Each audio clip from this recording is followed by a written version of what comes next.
Welcome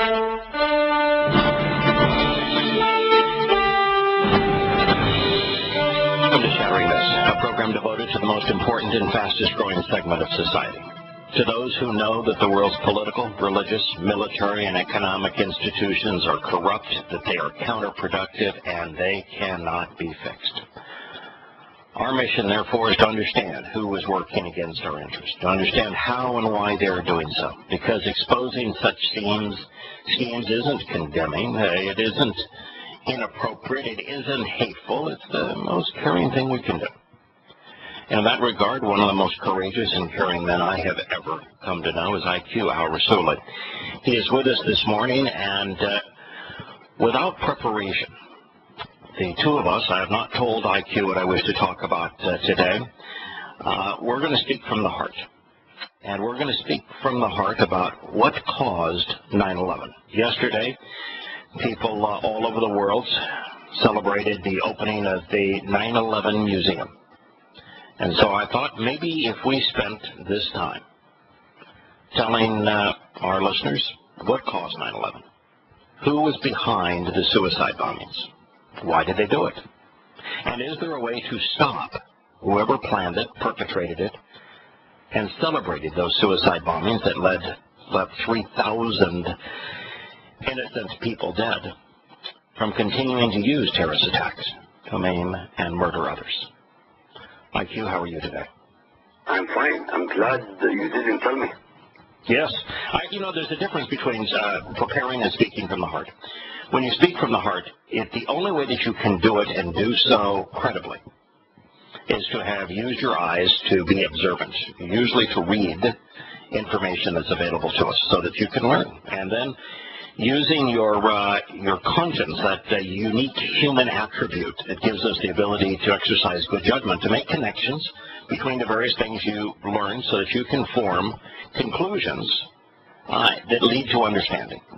And when you've done that and you have invested the time and you come to know what is happening and understand how and why it is happening, then you actually incorporate it into the very fabric of your being.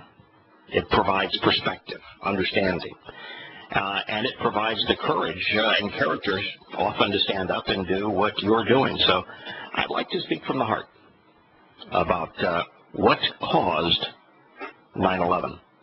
IQ, can we begin with a little bit of history? Because the cause of 9/11 began in a backward place of the world, that little town called Mecca, in 610 of the Common Era. Let's just put that in perspective, if we might. Egypt, which began circa 2000 BCE, is there any indication that Egyptians influenced the Arabian Peninsula, or they just go around it as the Tigris and Euphrates rivers sort of circumnavigate Arabia? No, the Egyptians had absolutely no idea that Arabia or influenced Arabia. They knew Arabia existed, obviously. Right. They had a Sinai between them. But right. Otherwise, no. In fact, nobody influenced Arabia in any way, shape, or form, which was negative. Right, which is kind of interesting. Assyria is the next major civilization in the Middle East. I've read Assyrian history, and they fought and controlled the areas around Mesopotamia, and then followed the Tigris and Euphrates rivers up through Syria and into Israel, and even into battles with Egypt. But there is no indication the Assyrians ever engaged or had a reason to go into the deserts of the Arabian Peninsula. Because you called it a desert. It's absolutely a desert. They have nothing no there. rivers. Yeah, nothing there. Our listeners know. No one can name a single river in the whole of 900,000 square miles of Saudi Arabia or the Arabian Peninsula. Correct. Not a single river. Circa about 600 BCE, the Babylonians deposed the Assyrians. Is there any indication that the Babylonians, which were a very literate civilization, is there any indication that Babylonians interacted with the Arabs in the Arabian Peninsula? not in the south, but definitely on the very extreme north. Yeah, along where, A small town. Yeah, particularly along where the Tigris-Euphrates rivers would border the north part of the Arabian Peninsula. Yeah, places like Haran, for example. Yeah, Haran would be an example. But the birthplace of Islam, of the cause of 9/11, is way south of that. So then we deal with the conquest of Alexander the Great, the great Greek conqueror, if you want to call him great. He certainly was a good warrior. When he led his troops through Turkey, today's Turkey, he was fighting the Persians, correct? Yes, of course. Yeah, and that's who he initially battled. And in his battles against the Persians, did they fight any battles in Arabia, or did he go around the Arabian desert? Well, he went to the north of Arabia. Everybody goes to the north of the Arabian desert. Very few people ever attempted to conquer Arabia because there was nothing there to conquer. Correct. There was nothing there. So nothing there to conquer. It was oil, and that was found by the Europeans. Yeah, in the 1930s.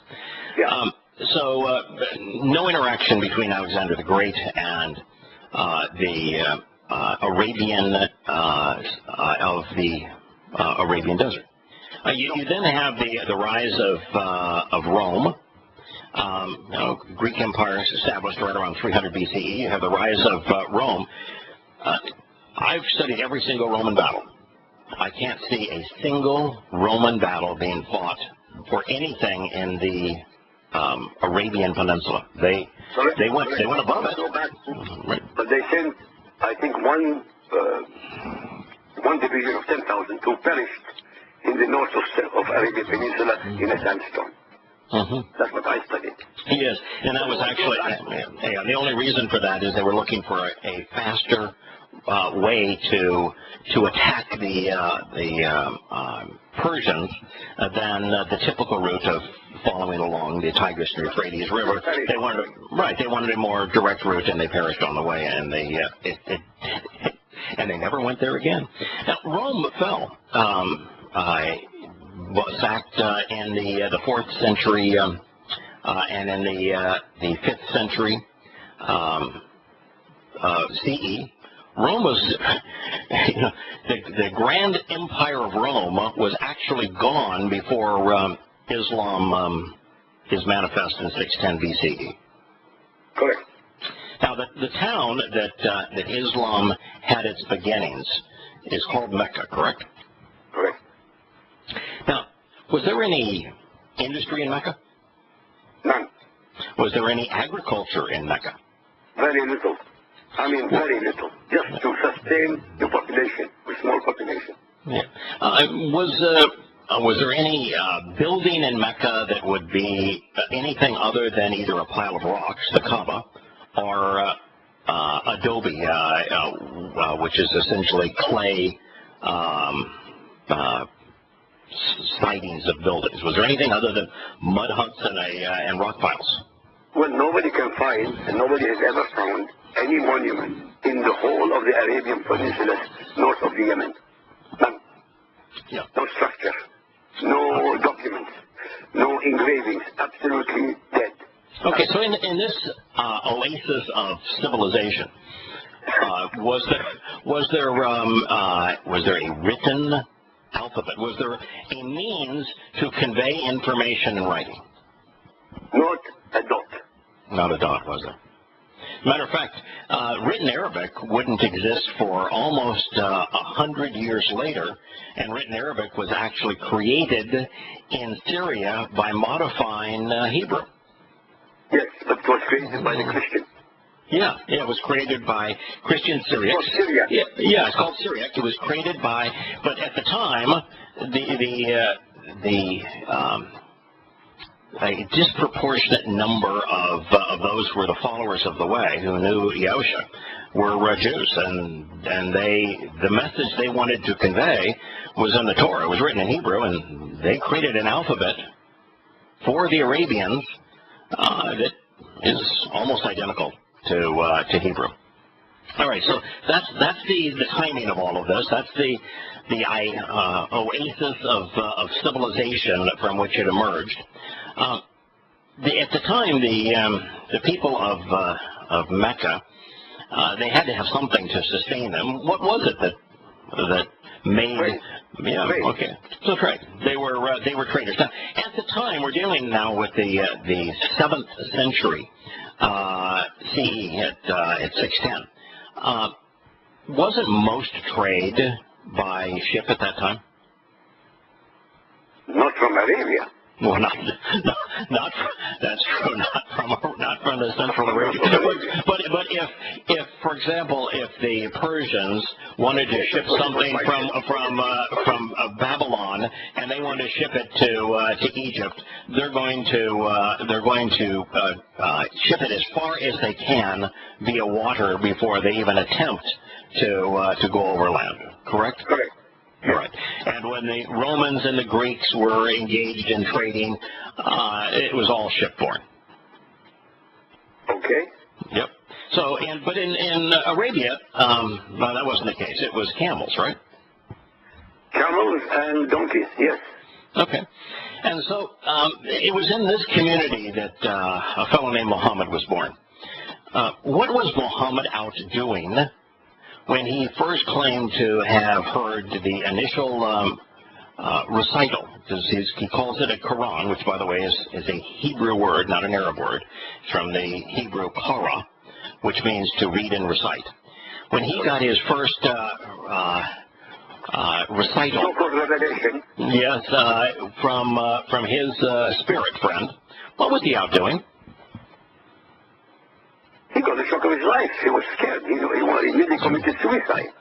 He thought he was possessed by the devil, Satan. Correct. And at the time, wasn't he out celebrating the kind of the pagan rites of that community? They had their feast days and their fast days and their days to go off and pay homage to the various rock gods. Wasn't he just out being religious? Of course. Nothing is changed in pagan Arabian Islam religion. Nothing was changed. Right. Okay. So the spirit that he met scared him to death. Is that correct? I mean, he said that the spirit wrestled with him, pushed him almost to the point of death. I mean, a pretty nasty spirit, right? And the spirit that that was molesting him asked him to read, and he was illiterate. So the spirit wasn't very smart either. We'll pick this up after the commercial break.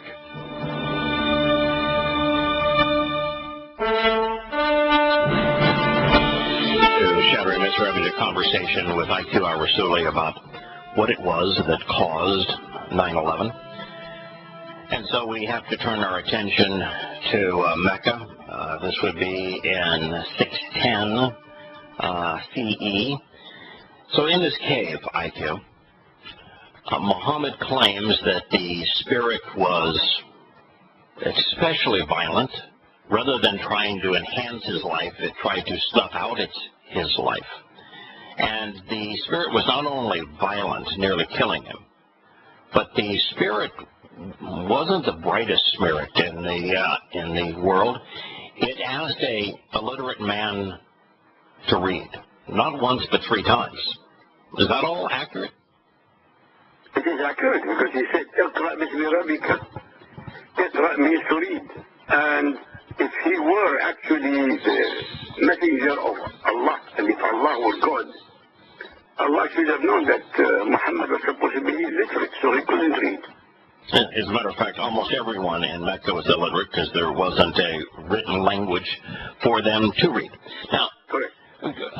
Going one step further about the intelligence level of this particular spirit that Muhammad claims to have met with in this cave, you'll find the revelation in the 96th surah of the Quran. And what did the spirit tell Muhammad that was, well, I wanted to use the word stupid? Well, he told him, "Iqra bismi rabbika." الذي خلق الإنسان من علق means the God who created man from a leech. or mankind from a leech. Well, it can't be more stupid than that. From a leech. So some people will say that it really was from a coagulated drop of blood. In other words, a scab. Some say a scab, some say a leech. Are there various ways to interpret the item from which humankind was conceived according to the Spirit? No, only two ways, and both of them are wrong. Okay. So, scab, coagulated blood, scab, or leech would be the two ways it can be interpreted, and both are absolutely wrong.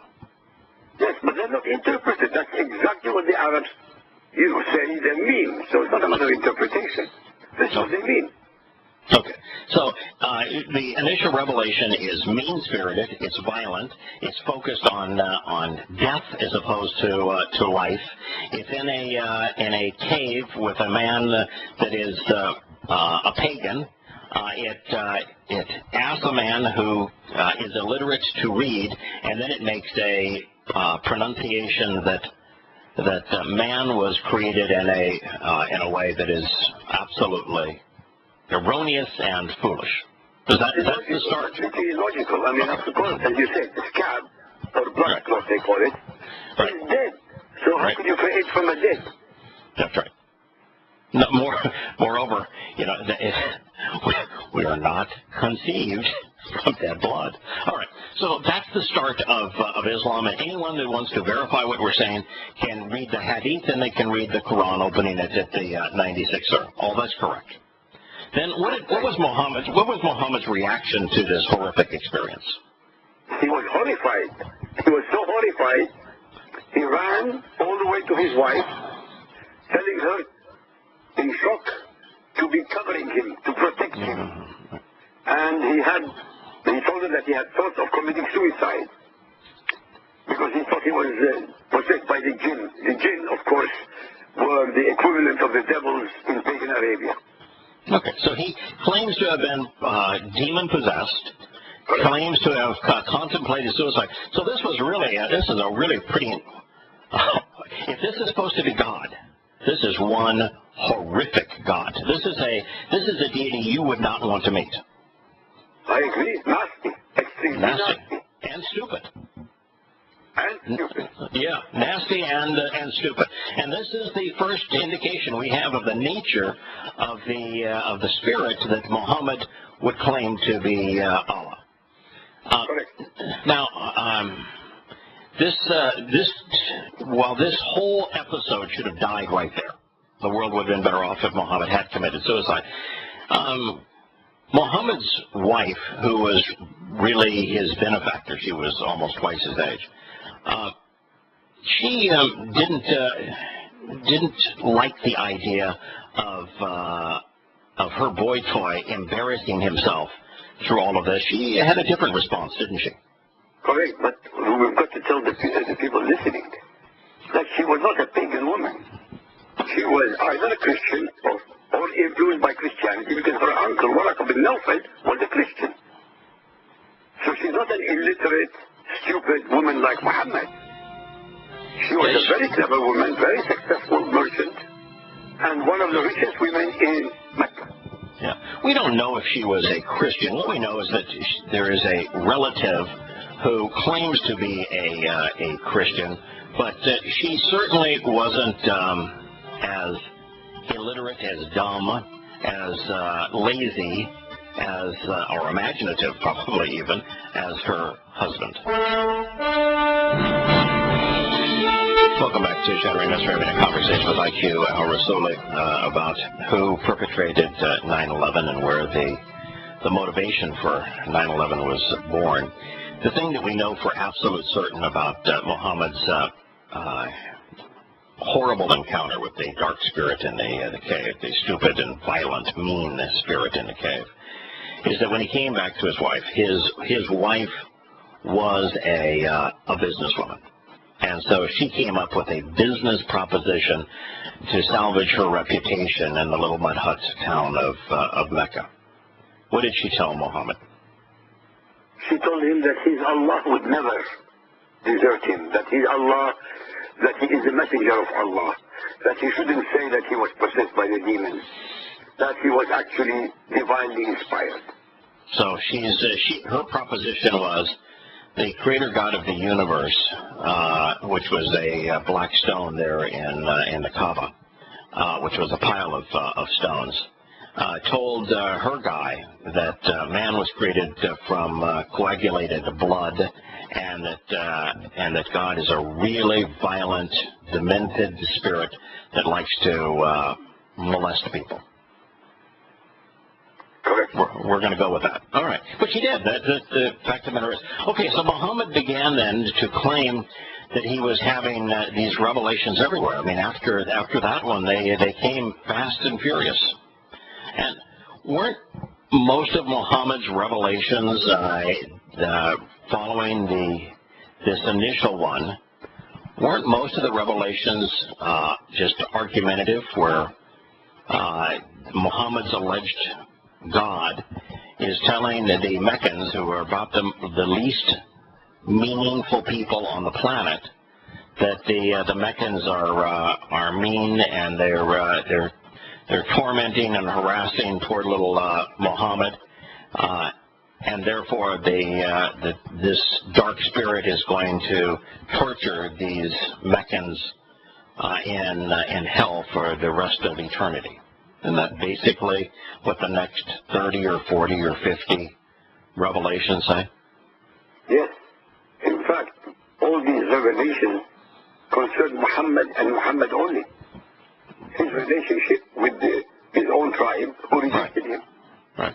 I mean, that's really it. I mean, so for the next 30 or 40 revelations from this spiritual entity, all we really have is an argument between meaningless individuals, between an oasis of civilization in the mud hut town of Mecca, and this lowlife named Muhammad. And the arguments they're childish, aren't they? Very, very childish, very stupid. But really, they are a reflection of Muhammad's thoughts.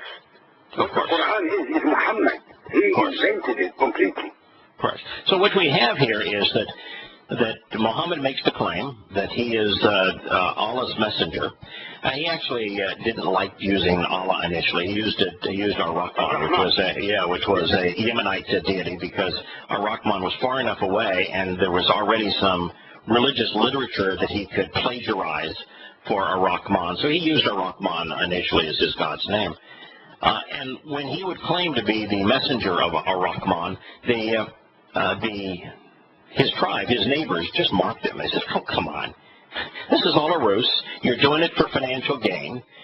You're making all this up. You really are demon-possessed. You are insane. You're an absolute waste of time. Go away."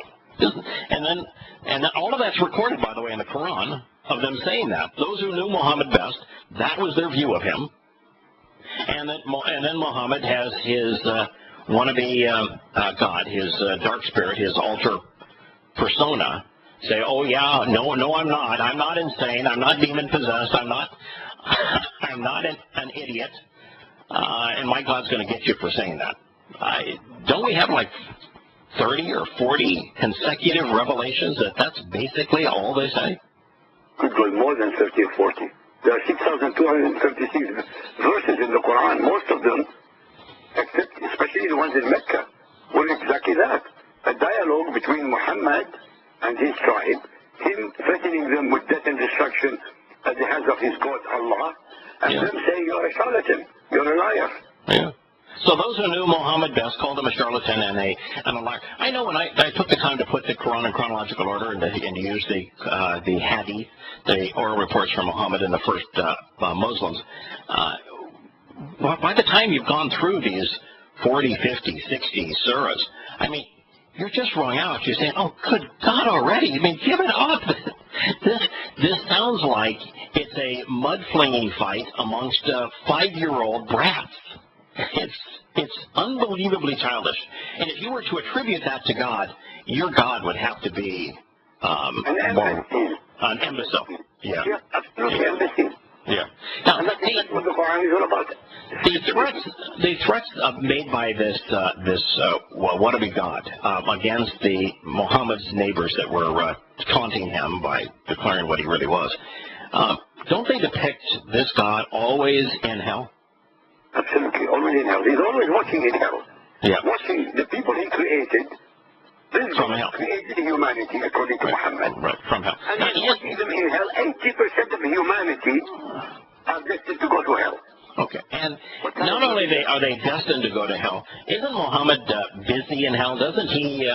Doesn't the Quran depict what Muhammad is doing to the inhabitants of hell? Well, not personally, but I mean, he's watching. No. That's I beg to differ with you.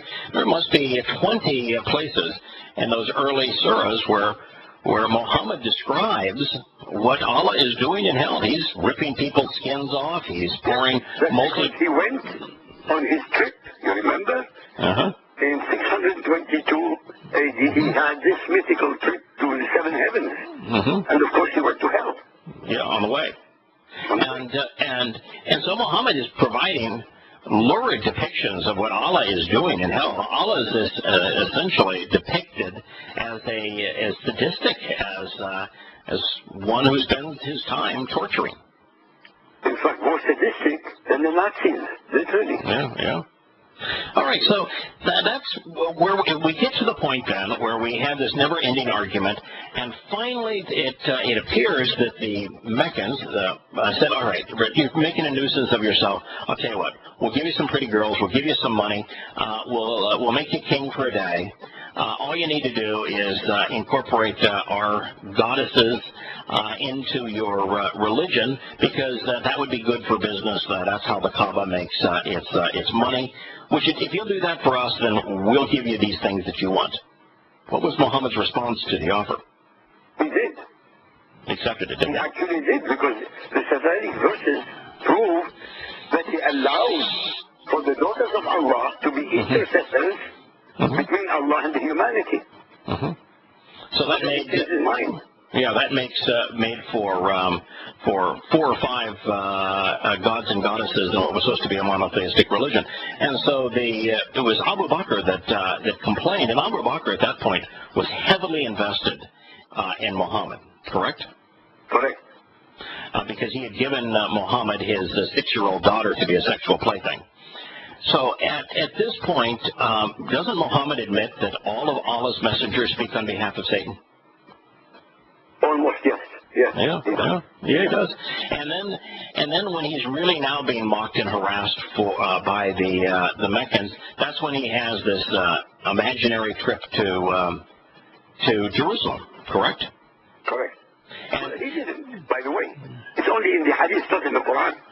That he made the names. Yeah, Jerusalem is not mentioned, although the trip is mentioned in the Quran. It just doesn't designate where the trip was to in the Quran. Right. It doesn't tell you where it went. Yes. The hadith says that it was to Jerusalem. In the Quran, right. In the Quran, Muhammad didn't even know the name of the town, so he didn't mention it. But he claims that while he was there, he met with all of the big shots of the Torah, prophets, and Psalms in the temple. When was the temple destroyed? In 570 AD. No, the temple was destroyed. Actually, it was destroyed in 70 CE, and then Jerusalem itself was destroyed in 135. So the temple was destroyed in 70. You are correct on the 135 date. That's when Jerusalem was destroyed. So there was no Jerusalem to go to, and there was no temple to visit. And oh, by the way, at that time, it was illegal for a Jew to be in the city of Jerusalem, so you couldn't have met with the prophetic big shots of the Torah, prophets, and Psalms. I mean, all of it is wrong. Of course. If there was no temple, how could he claim and no city? And no city. Solomon, that's what I want to know. It's impossible. Okay, so he's just continuing to lie, and the lies get bigger and bigger. And as the lies became gargantuan, and they are gargantuan at this point, he admits that he spoke on behalf of Satan. He's contradicting himself. The never-ending argument is getting wearisome.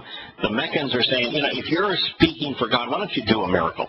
Why don't you have the black stone of the Kaaba roll over? I mean, do something. And he says, I can't do anything. In fact, he constantly says, I can't perform a miracle. Yep. And then, so he just becomes a laughing stock. And he was laughed out of Mecca in shame, correct? Correct. And so he heads to a town that most people have never heard of. It's called Yathrib. That's the Arab name. Yeah, Yathrib. And at the time that he's headed to Yathrib, he encounters, and it was a mixed town. There were 3 of the 4 tribes there, whether they were Jewish racially or Arab racially. They religiously they were Jewish. They were Judaized Arab. No question about that. Okay. And but on the way there, Muhammad meets with the pagan Arabs. Correct. And it's okay. And it's called the Pledge of Aqaba. And Muhammad is really upset at this point. He's been laughed out of Mecca as an absolute nincompoop. And he's really angry. And so this Pledge of Aqaba, what was the Pledge of Aqaba all about? Very simple. He told the pagan Arabs, the 2 tribes who lived among the Jews, or the Judaized Arabs, and who knew that the Jews or Judaized Arabs were expecting the coming of the Messiah. He told them that he is the Messiah of the Arabs. And that if they followed every single item of his instruction, in death they will end up in heaven, paradise. In life, they take all the plunder and booty from the people he directs them to destroy. In fact, the Pledge of Aqaba is actually that these Arabs said, we will wage war against all humankind on behalf of Muhammad. Is that true? It was a win-win situation for them. We'll be back in a moment.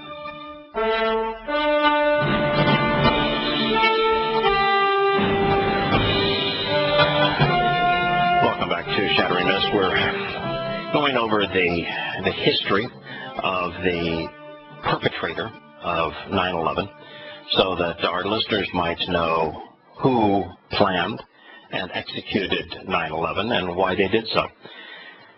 So we're at the Pledge of Aqaba. Muhammad has just been pushed out of Mecca in shame. He's become a laughing stock for his satanic verses, for his imaginary wild ass ride to the non-existent city and temple, and then for all manner of things. And so he finds a group of guys that he's convinced to fight for him.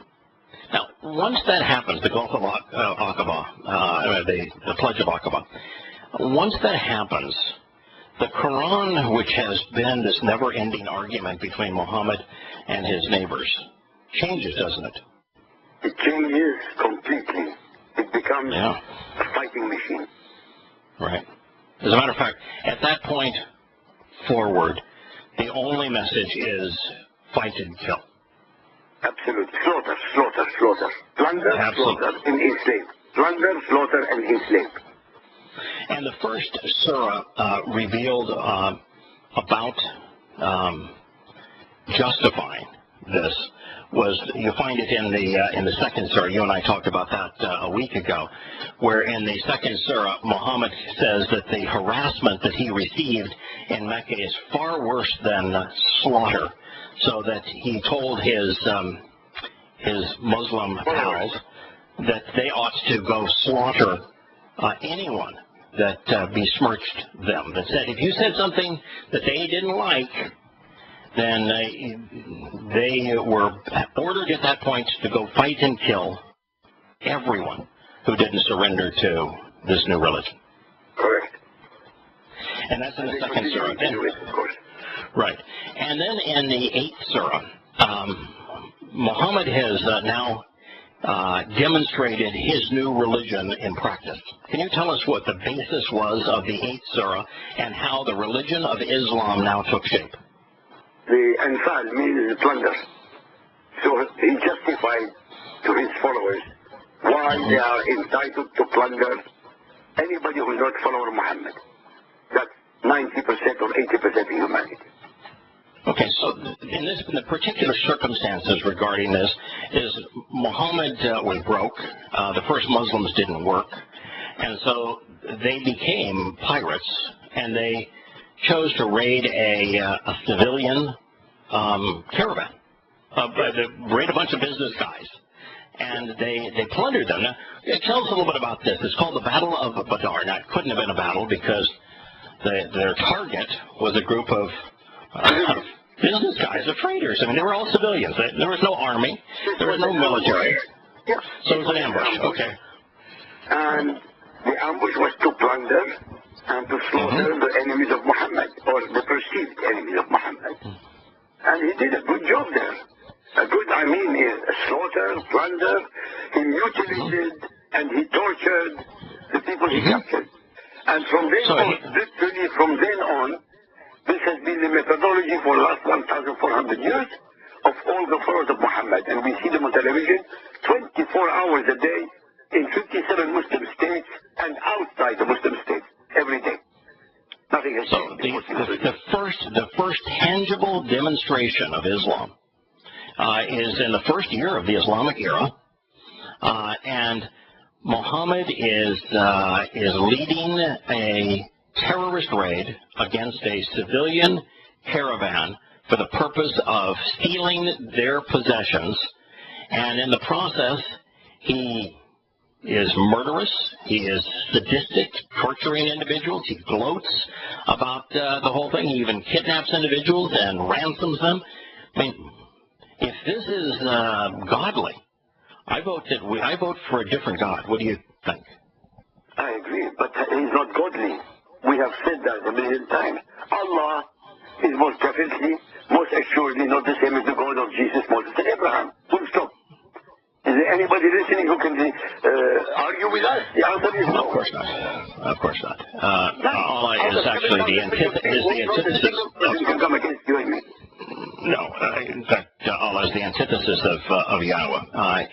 While Muhammad is the caricature upon which Allah is fleshed out, and that Allah is essentially Muhammad's alter ego. The fact is that Satan and people are one and the same. Anybody who reads the Quran will come to the exactly the same conclusion, except if they are followers of Muhammad. Why? Because no follower of Muhammad can possibly have two braces of logic. If they have two braces of logic, they would not be followers of Muhammad. It's that simple. Really not complicated. It is that simple. They were one and the same. And we'll return with IQ Al Rasuli for one segment after the news and commercial break.